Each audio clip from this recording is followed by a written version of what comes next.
y a Baraka qui a écrit pour dire, première question, qui vous a combattu sur les projets Bukanga Lonzo? Quels sont les noms? D'abord, sur cette question, je dois vous dire qu'il ne faut pas confondre le parc agro-industriel avec une ferme agricole. En fait, en réalité, il s'agit ici d'un site vaste qui vaut près de 8 fois la ville de Paris. En fait, c'était une ville agricole, un site où il devait y avoir plusieurs activités autour d'une agriculture moderne. Et rassurez-vous, cher ami Baraka, c'est que le premier récolte des parcs agro-industriels de Bukanga Lonzo ont eu lieu. Le 22 septembre, l'opération des semis de 100 tonnes de maïs et des haricots au parc agro-industriel de Bukanga Lonzo à 240 km de Kinshasa est lancée sur une superficie de 25 hectares.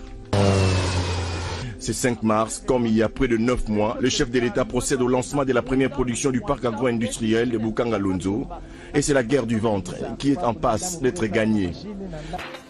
Pour écouler cette production gigantesque, le site a ses propres points de vente dans la capitale congolaise. Ici, pas de grossistes ou de revendeurs, le maïs est vendu en direct aux particuliers. Oui, on achète les maïs ici de Bukanga Lonzo pour préparer les foutous. Ça marche très bien. C'est la raison pour laquelle même nous avons au moins 4 à 5 livraisons par semaine.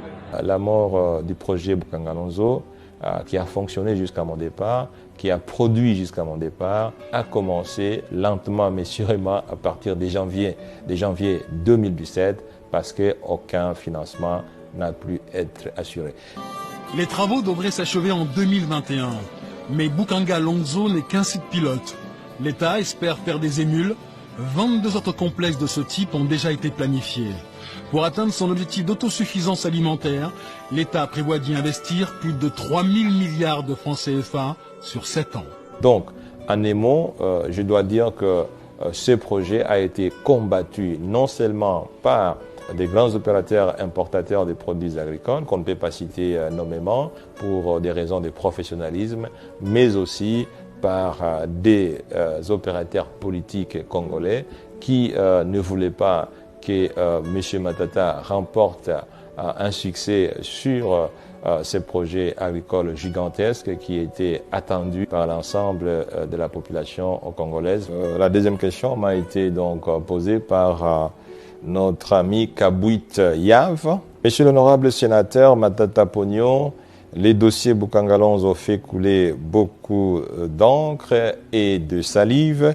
Pourquoi ne pas éclairer la justice sur cette affaire pour que les responsabilités soient établies et cela vous permettra d'être blanchi une fois pour toutes. Comme je l'ai toujours dit, et je peux le répéter devant vous, nous n'avons détourné aucun dollar du trésor public alors que nous étions aux affaires. Voilà pourquoi nous étions en Guinée-Conakry lorsque nous avons été traduits en justice et nous avons pris le courage de revenir. Beaucoup de Congolais, 99% des Congolais qui m'ont écrit, m'ont demandé de ne pas venir parce qu'ils n'avaient pas foi à la notre justice et qui savaient qu'une fois venu, le seul sort qui m'attendait, c'est celui d'être condamné. Pour répondre à votre question, cher ami Kabouit, je n'ai pas peur de la justice, mais tout simplement, cher ami Kabouit, après mes 2 ans d'autodidaxie en droit, je dois vous dire que autant on doit être à l'aise lorsqu'on est devant une justice juste, autant on doit être prudent devant une justice instrumentalisée.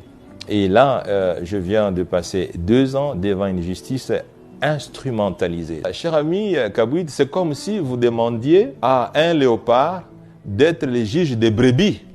Comment voulez-vous qu'aujourd'hui nous sommes dans une situation où le procureur général viole systématiquement la Constitution, viole systématiquement les lois organisant le fonctionnement des institutions judiciaires, juste dans l'objectif d'éliminer un candidat président de la République. Ça, ce n'est plus la justice. Et donc, vous n'allez pas me demander, moi, de m'offrir alors que j'ai l'obligation de me défendre parce que si c'était une justice juste, elle n'aurait jamais violé les lois du pays. Or, nous sommes devant une justice qui ne fait que violer les lois du pays. Et je crois qu'aujourd'hui, tous les Congolais, vivant à l'intérieur comme à l'extérieur, sont d'avis que la justice congolaise est instrumentalisée. Malheureusement, c'est une vérité douloureuse, mais l'intérêt, ce n'est pas seulement d'accepter ou de vivre cette situation, mais c'est de travailler pour que cette justice, un jour, devienne juste.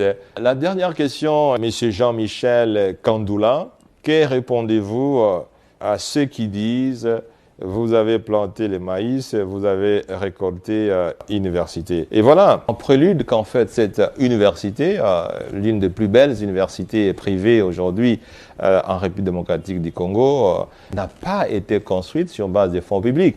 Bien au contraire, il y a eu donc des opérateurs économiques qui se sont manifestés et qui ont contribué à la construction de cette université. Alors nous invitons ici le représentant des partenaires financiers pour son mot. S'il vous plaît. Excellences, honorables, distingués invités, mesdames et messieurs. Je suis particulièrement heureux et honoré de prendre la parole aujourd'hui au nom de tous les donateurs et contributeurs. Nous avons bien sûr, au travers de notre fondation, contribué à ce magnifique projet en participant activement à la construction de ce complexe, comprenant une école, une université, un terrain multisport, une bibliothèque, un hôpital, soit un complexe de 17 000 m².